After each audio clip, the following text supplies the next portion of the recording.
ओम शांति 6:1:90 होली हंस की परिभाषा। आज ज्ञान सागर बाप होली हंसों का संगठन देख रहे हैं। होली हंस अर्थात स्वच्छता और विशेषता वाली आत्माएं। स्वच्छता अर्थात मन वचन कर्म संबंध सर्व में पवित्रता। पवित्रता की निशानी सदा ही सफेद रंग दिखाते हैं। आप होली हंस भी सफेद वस्त्रधारी साफ दिल अर्थात स्वच्छता स्वरूप हो। तन मन और दिल से सदा बेदाग अर्थात स्वच्छ हो। अगर कोई तन से अर्थात बाहर से कितना भी स्वच्छ हो साफ हो, लेकिन मन से साफ ना हो स्वच्छ ना हो, तो कहते हैं कि पहले मन को साफ रखो। साफ मन व साफ दिल पर साहिब राजी होता है। साथ साथ साफ दिल वालों की सर्व मुराद और सर्व कामनाएं पूरी होती है। हंस की विशेषता स्वच्छता अर्थात साफ दिल है। इसलिए आप ब्राह्मण आत्माओं को होली हंस कहा जाता है। चेक करो कि मुझ होली हंस आत्मा की चारों ही बातों में अर्थात तन मन दिल और संबंध में स्वच्छता है। संपूर्ण स्वच्छता व पवित्रता यही इस संगम युग में सबका लक्ष्य है। इसलिए ही आप ब्राह्मण सो देवताओं को संपूर्ण पवित्र कहा जाता है। सिर्फ निर्विकारी नहीं कहते, लेकिन संपूर्ण निर्विकारी कहा जाता है। 16 कला संपन्न कहा जाता है। सिर्फ 16 कला नहीं कहते, लेकिन उसमें संपन्न। गायन आपके ही देवता रूप का है, लेकिन बने कब? ब्राह्मण जीवन में व देवता जीवन में। बनने का समय अब संगम युग है। इसलिए चेक करो कि कहाँ तक अर्थात कितने % में स्वच्छता अर्थात पवित्रता धारण की है। तन की स्वच्छता अर्थात सदा इस तन को आत्मा का मंदिर समझ उस स्मृति से स्वच्छ रखना। जितनी मूर्ति श्रेष्ठ होती है, उतना ही मंदिर भी श्रेष्ठ होता है। तो आप श्रेष्ठ मूर्तियां हो या साधारण हो, ब्राह्मण आत्माएं सारे कल्प में नंबर 1 श्रेष्ठ आत्माएं। ब्राह्मणों के आगे देवताएं भी सोने तुल्य हैं और ब्राह्मण हीरे तुल्य हैं। तो आप सभी हीरे की मूर्तियां हो। कितनी ऊंची हो गई। इतना अपना स्वमान जान इस शरीर रूपी मंदिर को स्वच्छ रखो। सदा हो लेकिन स्वच्छ हो। इस विधि से तन की पवित्रता सदा रूहानी खुशबू का अनुभव कराएगी। ऐसी स्वच्छता पवित्रता कहाँ तक धारण हुई? देह भान में स्वच्छता नहीं होती, लेकिन आत्मा का मंदिर समझने से स्वच्छ रखते हो। और ये मंदिर भी बाप ने आपको संभालने और चलाने के लिए दिया है। इस मंदिर का ट्रस्टी बनाया है। आपने तो तन मन धन सब दे दिया ना। अभी आपका तो नहीं है। मेरा कहेंगे या तेरा कहेंगे? तो ट्रस्टीपन स्वतः ही नष्टो मोहा अर्थात स्वच्छता और पवित्रता को अपने में लाता है। मोह से स्वच्छता नहीं, लेकिन बाप ने सेवा दी है। ऐसे समझ तन को स्वच्छ पवित्र रखते हो ना। वह जैसे आता है वैसे चलाते रहते हो। स्वच्छता भी रूहानियत की निशानी है। ऐसे ही मन की स्वच्छता या पवित्रता, इसकी भी % देखो। सारे दिन में किसी भी प्रकार का अशुद्ध संकल्प मन में चला तो इसको संपूर्ण स्वच्छता नहीं कहेंगे। मन के प्रति बाप दादा का डायरेक्शन है, मन को मेरे में लगाओ व विश्व सेवा में लगाओ। मन मना भव। इस मंत्र को सदा स्मृति, इस मंत्र की सदा स्मृति रहे। इसको कहते हैं मन की स्वच्छता व पवित्रता। अगर किसी तरफ भी मन भटकता है तो भटकना अर्थात अस्वच्छता। इस विधि से चेक करो कि कितनी % में स्वच्छता धारण हुई है। विस्तार तो जानते हो ना। तीसरी बात, दिल की स्वच्छता। इसको भी जानते हो कि सच्चाई ही सफाई है। अपने स्व उन्नति अर्थ जो भी पुरुषार्थ है, जैसा भी पुरुषार्थ है, वो सच्चाई से बाप के आगे रखना। तो एक स्वयं के पुरुषार्थ की स्वच्छता, दूसरा सेवा करते सच्ची दिल से कहाँ तक सेवा कर रहे हैं इसकी स्वच्छता। अगर कोई भी स्वार्थ से सेवा करते हो तो उसको सच्ची सेवा नहीं कहेंगे। तो सेवा में भी सच्चाई सफाई कितनी है। कोई कोई सोचते कि सेवा तो करनी ही पड़ेगी, लेकिन जैसे लौकिक गवर्नमेंट की ड्यूटी है, चाहे सच्ची दिल से करो, चाहे मजबूरी से करो, चाहे अलबेले बन के करो, करनी ही पड़ती है ना। कैसे भी 8 घंटा पास करने ही हैं। ऐसे ऑलमाइटी गवर्नमेंट द्वारा ड्यूटी मिली हुई है, ऐसे समझ के सेवा करना, इसको सच्ची सेवा नहीं कहा जाता। ड्यूटी सिर्फ नहीं है, लेकिन ब्राह्मण आत्माओं का निजी संस्कार ही सेवा है। तो संस्कार स्वतः ही सच्ची सेवा के बिना रहने नहीं देते। तो ऐसे चेक करो कि सच्ची दिल से अर्थात ब्राह्मण जीवन के स्वतः संस्कार से कितनी % सेवा की। इतने मेले कर लिए, इतने कोर्स करा लिए, लेकिन स्वच्छता और पवित्रता की % कितनी रही। ड्यूटी नहीं है, लेकिन निजी संस्कार है, स्वधर्म है, स्वकर्म है। चौथी बात, संबंध में स्वच्छता। इसका सार रूप में विशेष ये चेक करो कि संतुष्टता रूपी स्वच्छता कितने % में है। सारे दिन में भिन्न भिन्न वैरायटी आत्माओं से संबंध होता है। 3 प्रकार के संबंध में आते हो। एक ब्राह्मण परिवार के, दूसरा आए हुए जिज्ञासु आत्माओं के, तीसरा लौकिक परिवार के।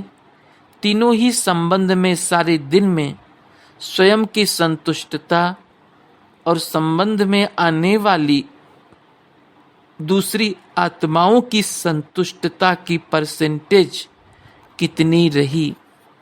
संतुष्टता की निशानी, स्वयं भी मन से हल्के और खुश रहेंगे और दूसरे भी खुश होंगे।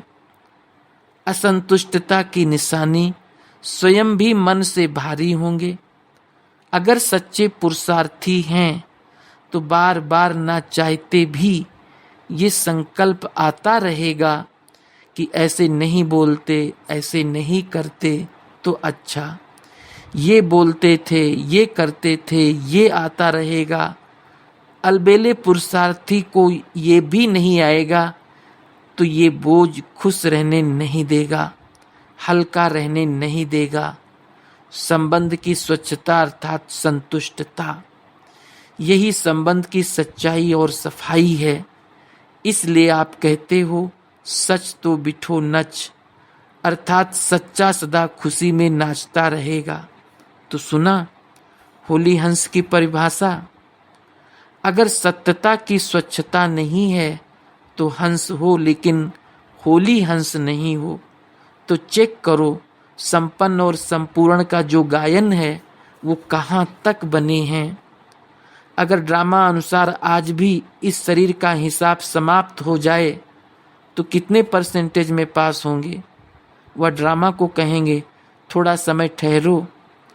ये तो सोचकर नहीं बैठे हो कि छोटे छोटे तो जाने वाले हैं ही नहीं। एवर रेडी का अर्थ क्या है। समय का इंतजार तो नहीं करते कि अभी 10-11 वर्ष तो है, बहुत करके 2000 का हिसाब सोचते हो। लेकिन सृष्टि के विनाश की बात अलग है, अपने को एवर रेडी रखना अलग बात है। इसलिए ये उससे नहीं मिलाना। भिन्न भिन्न आत्माओं का भिन्न भिन्न पार्ट है। इसलिए ये नहीं सोचो कि मेरा एडवांस पार्टी में तो नहीं है, मेरा तो विनाश के बाद भी पार्ट है। कोई आत्माओं का है, लेकिन मैं एवर रेडी रहूं, नहीं तो अलबेलेपन का अंश प्रकट हो जाएगा। एवर रेडी रहो, फिर चाहे 20 वर्ष जिंदा रहो, कोई हर्जा नहीं। लेकिन इस आधार पर नहीं रहना, इसको कहते हैं होली हंस। ज्ञान सागर के कंठे पर आए हो ना, तो आज होली हंस की स्वच्छता सुनाई, फिर विशेषता सुनाएंगे। टीचर्स को चेक करना आता है ना, टीचर्स को विशेष समर्पित होने का भाग्य मिला है। चाहे प्रवृत्ति वाले भी मन से समर्पित हैं, फिर भी टीचर्स का विशेष भाग्य है। काम ही याद और सेवा का है, चाहे खाना बनाती या कपड़े धुलाई करती, वो भी यज्ञ सेवा है, वो भी अलौकिक जीवन प्रति सदा करती हो। प्रवृत्ति वालों को दोनों तरफ निभाना पड़ता है। आपको तो एक ही काम है ना, डबल तो नहीं है। जो सच्चाई और सफाई से बाप और सेवा में सदा लगे रहते हैं, उन्हें कोई और मेहनत करने की आवश्यकता नहीं पड़ती। सुनाया था कि योग्य टीचर का भंडारा और भंडारी सदा भरपूर रहेगा। फिक्र नहीं करना, अगला मास कैसे चलेगा, मेला कैसे होगा। सेवा के साथ साथ साधन स्वतः प्राप्त होंगे। रूहानी आकर्षण सेवा और सेवा केंद्र स्वतः ही बढ़ाती रहती है। जब ज़्यादा सोचते हो कि जिज्ञासु क्यों नहीं बढ़ते, ठहरते क्यों नहीं, चले क्यों जाते हैं, तो जिज्ञासु नहीं ठहरते। योग युक्त होकर रूहानियत से आह्वान करते हो तो जिज्ञासु स्वतः ही बढ़ते हैं। ऐसा होता है ना। तो मन सदा हल्का रखो, किसी भी प्रकार का बोझ नहीं रहे। किसी भी प्रकार का बोझ है, चाहे अपना, चाहे सेवा का, चाहे सेवा साथियों का, तो उड़ने नहीं देगा। सेवा भी ऊंची नहीं उठेगी। इसलिए सदा दिल साफ और मुराद हासिल करते रहो। प्राप्तियां आपके सामने स्वतः ही आएंगी। क्या सुना, सर्व रूहानी प्राप्तियां है ही, ब्राह्मणों के लिए तो कहाँ जाएगी। अधिकार ही आप लोगों का है, अधिकार कोई छीन नहीं सकता। अच्छा, सर्व होली हंसों को, चारों ओर के सच्चे साहिब को राजी करने वाली, सच्चे दिल वाली श्रेष्ठ आत्माओं को, सदा स्वयं को एवर रेडी रखने वाले नंबर 1 बच्चों को, सदा अपने को गायन योग्य संपूर्ण और संपन्न बनाने वाले बाप के समीप बच्चों को, सदा अपने को अमूल्य हीरे तुल्य जीवन अनुभव करने वाले अनुभवी आत्माओं को बाप दादा का याद प्यार और नमस्ते। महाराष्ट्र ग्रुप से अव्यक्त बाप दादा की मुलाकात। सदा खुशहाल रहते हो। खुशहाल अर्थात भरपूर संपन्न। खुशहाली स्वयं को भी प्रिय, औरों को भी प्रिय लगती है। जहाँ खुशहाली नहीं होती उससे कांटों का जंगल कहते हैं। तो आप सबकी जीवन खुशहाली बन गई और चाल कौन सी हो गई, उड़ती कला वाले फरिश्तों की चाल हो गई। तो हाल भी अच्छा और चाल भी अच्छी। दुनिया वाले मिलते हैं तो हाल चाल पूछते हैं ना, तो आपका क्या हाल चाल है। हाल है खुशहाल और चाल है फरिश्तों की। दोनों ही अच्छे हैं ना। खुशहाली में कोई कांटे नहीं आएंगे। पहले कांटों के जंगल में जीवन थी, अभी बदल गई। अभी फूलों की खुशहाली में आ गए। सदा जीवन में दिव्य गुणों के फूलों की फुलवाड़ी लगी हुई है। दिव्य गुणों के गुलदस्ते का चित्र बनाते हो ना, वो भी दिव्य गुणों का गुलदस्ता कौन सा है, आप हो ना या दूसरा कोई है। कांटों का कभी गुलदस्ता नहीं बनता, फूलों का गुलदस्ता बनता है। सिर्फ पत्ते ही होंगे तो कहेंगे गुलदस्ता ठीक नहीं है। तो आप स्वयं दिव्य गुणों का गुलदस्ता अर्थात खुशहाल हो गए। जो भी आपके संपर्क में आएगा उसे दिव्य गुणों की फूलों की खुशबू आती रहेगी और खुशहाली देख करके खुश होंगे, शक्ति का भी अनुभव करेंगे। इसलिए आजकल डॉक्टर्स भी कहते हैं बगीचे में जाकर पैदल करो, तो खुशहाली और औरों को भी शक्तिशाली बनाती है और खुशी में भी लाती है। इसलिए आप लोग कहते हैं कि हम एवर हैप्पी हैं, चैलेंज भी करते हो। अगर किसी को एवर हैप्पी बनना है तो हमारे पास आए, आप सभी को बाप की स्मृति दिलाएंगे। तो एवर हेल्दी, एवर वेल्दी और एवर हैप्पी ये आपका जन्म सिद्ध अधिकार है। ये अधिकार आपको तो मिल गया है ना। सभी को तो कहते हो जन्म सिद्ध अधिकार है। चाहे शरीर बीमार भी हो तो भी मन तंदुरुस्त है। मन खुश तो जहान खुश, और मन बीमार तो शरीर पीला हो जाता है। मन ठीक होगा तो शरीर का रोग भी महसूस नहीं होगा। ऐसे होता है ना, क्योंकि आपके पास खुशी की खुराक बहुत बढ़िया है। दवाई अच्छी होती है तो बीमारी भाग जाती है।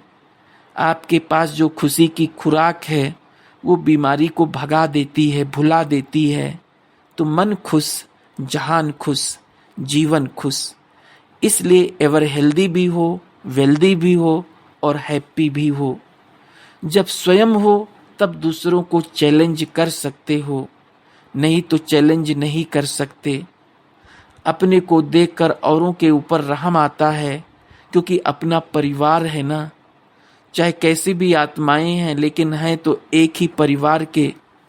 जिसको भी देखेंगे तो महसूस करेंगे ये हमारा ही भाई है, हमारे ही परिवार का है। परिवार में भी कोई नज़दीक के होते हैं, कोई दूर के होते हैं, लेकिन कहेंगे तो परिवार के ना। जैसे बाप रहम दिल है, बाप से यही मांगते हैं कि कृपा करो, रहम करो, तो आप भी कृपा करेंगे, रहम करेंगे ना, क्योंकि बाप समान निमित्त बने हुए हो। ब्राह्मण आत्मा को कभी भी किसी आत्मा के प्रति घृणा नहीं आ सकती। रहम आएगा, घृणा नहीं आ सकती, क्योंकि जानते हैं चाहे कंस हो, चाहे जरासंधी हो, चाहे रावण हो, कोई भी हो, लेकिन फिर भी रहम दिल बाप के बच्चे घृणा नहीं करेंगे। परिवर्तन की भावना रखेंगे, कल्याण की भावना रखेंगे। फिर भी अपना परिवार है, परवश है। परवश के ऊपर कभी घृणा नहीं आती। सभी माया के वश हैं तो परवश के ऊपर दया आती है, रहम आता है। जहाँ घृणा नहीं आएगी वहाँ क्रोध भी नहीं आएगा। जब घृणा आती है तो जोश आता है, क्रोध आता है। जहाँ रहम होता है वहाँ शांति का दान देंगे। दाता के बच्चे हो ना तो शांति देंगे ना। अच्छा, सभी खुशहाल रहने वाले हो या कभी कभी खुशी गायब हो जाती है? अगर क्रोध आया तो क्रोध अग्नि है, वो खुशी को खत्म कर देती है। कभी गुस्सा नहीं करना। रहम दिल के पास कभी क्रोध नहीं आ सकता। पांडव में विशेष क्रोध और माताओं में मोह होता है। पैसे भी छिपा कर रखेंगी, पुराने पुराने नोट भी छिपा कर रखेंगे। अभी तो नष्टो मोहा होना। पुराने कपड़े की गठरी बांध कर तो नहीं रख दी है। कितनी भी तिजोरी हो, पेटी हो, लेकिन माताओं में गठरी बांध कर रखने की आदत होती है। और कुछ नहीं तो साड़ी बांध कर रखेंगे, तो अभी कुछ बांध करके तो नहीं रखा है ना। पांडवों ने थोड़ा थोड़ा क्रोध, अभिमान छिपा कर रखा है। मन की जेब में आईवेल के लिए कुछ छिपा कर तो नहीं रखा। अंश मात्र भी न रहे, अंश वंश को पैदा कर देगा, इसलिए फुल खाली करो। अच्छा, जोन वाइज ग्रुप से अव्यक्त बाप दादा की मुलाकात। बाप के स्नेह ने सब कुछ भुलाकर उड़ाते हुए अपने स्वीट होम मधुबन में पहुंचा दिया। क्या समझते हो? ट्रेन में आए हो या उड़ते हुए आए हो?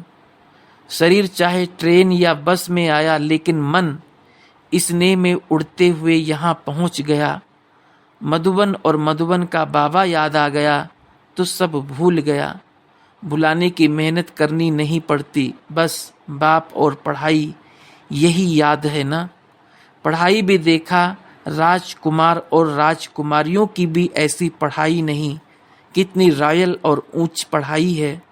सारे कल्प में राजा बनने की पढ़ाई कोई नहीं पढ़ता, क्योंकि पढ़ाई से कोई राजा नहीं बनता है। इस समय आप ही इस पढ़ाई से राजा बनते हो। राजा भी नहीं, राजाओं का राजा। सारे कल्प में ऐसी पढ़ाई कोई नहीं पढ़ता।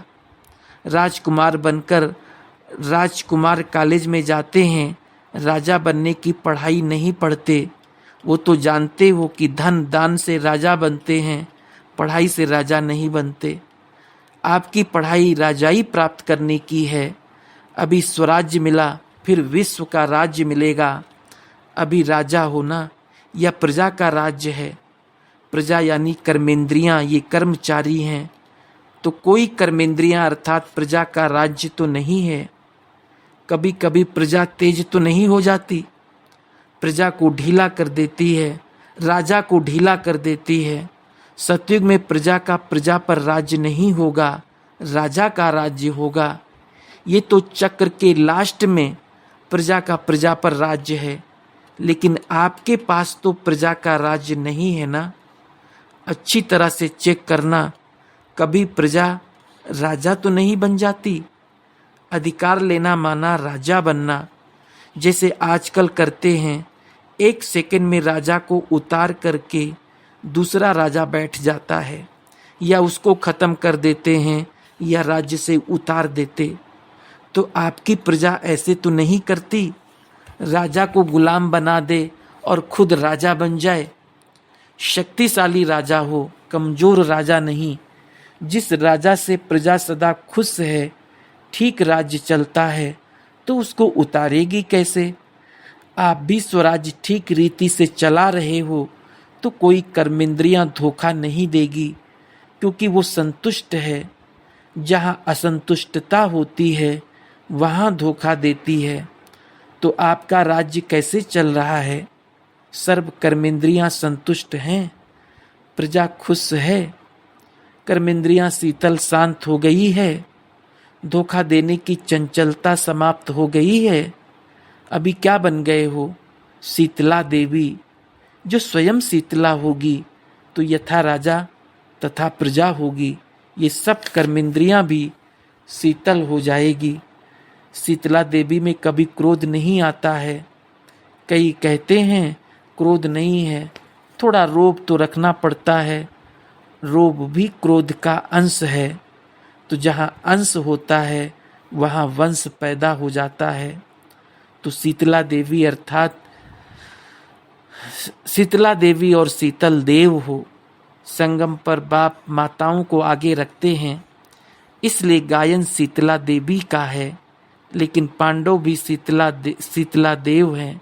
तो रोब का संस्कार परिवर्तन हो गया।